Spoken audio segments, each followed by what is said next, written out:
झोपेचा सोंग घेतलेल्या माणसाला उठवू शकतो का आपण?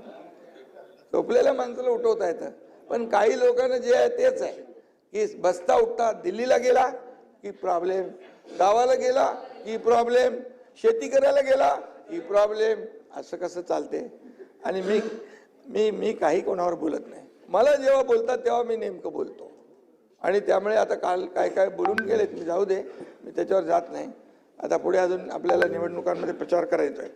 त्यामुळे टीकेला मी टीकेने उत्तर देत नाही, आरोपाला आरोपाने उत्तर देत नाही. सचिनजी बरोबर आहे की नाही? मला तुम्ही कधी असं बिलो द बेल्ट कधी आरोप करताना कोणा बघितलंय? मी कधी नाही. मला आरोप करतात, मग मी चांगल्या भाषेमध्ये त्यांना उत्तर देतो,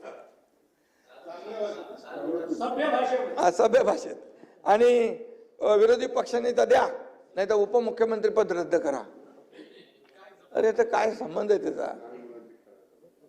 मी मुख्यमंत्री होतो तेव्हाही मला बोलायचे घटनाबाह्य आहे, उपमुख्यमंत्री झालो तरी घटनाबाह्य आहे. मग आता घटना मानतच नाहीत त्या लोकांनी, हे बोलावं हे शोकांतिका आहे. मग आता महाविकास आघाडीच्या सरकारमध्ये आता अजितदादा इथं होते मगाशी, ते कोण होते? उपमुख्यमंत्री होते ना. देशामध्ये किती इतिहास आहे, कितीतरी सुप्रीम कोर्ट हायकोर्ट वाचून घ्यायला पाहिजे ना, थोडा अभ्यास माहिती घेतली पाहिजे. आणि त्यामुळे जे काही ते जाऊ द्या, मला बोलायचं नाही. परंतु किती काही म्हटलं, घटनाबाह्य काही असं तरी सुद्धा मला काय माझ्यावर परिणाम होत नाही. मी माझं काम करत असतो.